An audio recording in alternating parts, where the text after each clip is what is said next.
আমি পৃথিবী থেকে এসেছি। এটা কোন গ্রহ? এটা পৃথিবী থেকে অনেক দূরের একটি গ্রহ।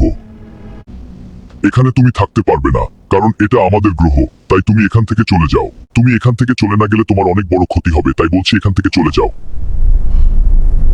ঠিক আছে, আমি চলে যাচ্ছি। তোমাদের অনেক ধন্যবাদ আমার কোনো ক্ষতি না করার জন্য।